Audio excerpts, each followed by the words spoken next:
Do you remember the Last Supper? In the upper room is the final Passover meal Jesus shared with his disciples, where he instituted the Lord's Supper, washed their feet, foretold his betrayal, and gave his final teachings before going to Gethsemane. The air smelled of roasted lamb and fresh bread in a quiet upper room, where 13 men gathered for a meal that will change history forever. It's Thursday evening, just days before Passover in approximately 30 AD. Jesus knows his time is running out. He sends Peter and John to arrange this special Passover meal with the disciples in a furnished upper room, as recorded in Mark 14, 12=15, Luke 22, 7-13. At the supper, the disciples argues who is the greatest in intense atmosphere.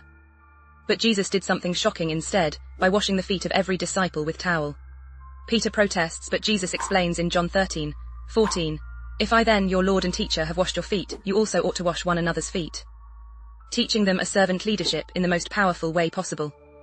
As they recline at the table, Jesus grows somber. He announces that one of them will betray him. The disciples are devastated, each asking, "Is it I, Lord?" according to Matthew 26:21-15. Jesus identifies Judas by offering him a piece of bread, and Judas slips out into the night. Now comes the moment that echoes through 2,000 years of Christian worship.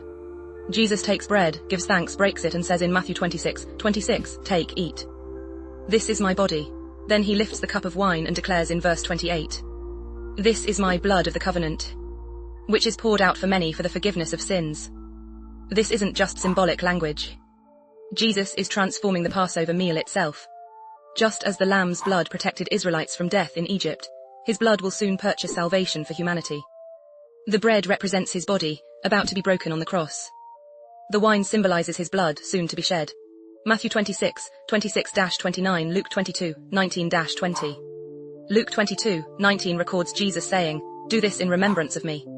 He's instituting what Christians call the communion, a practice that continues in churches worldwide today. Every time believers share bread and wine, they're connecting to this upper room moment. Jesus also predicts Peter's denial, and prepares his disciples for what's coming. He offers profound teaching about the Holy Spirit, remaining in his love, and his prayer for all believers. These are his final instructions before facing the cross.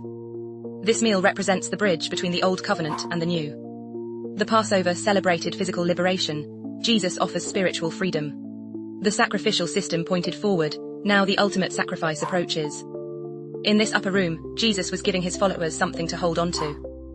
A tangible way to remember his sacrifice, understand his love, and proclaim his death until he returns. That simple meal of bread and wine becomes Christianity's most sacred ritual, observed by millions who gather at tables worldwide, remembering that Thursday night when everything changed.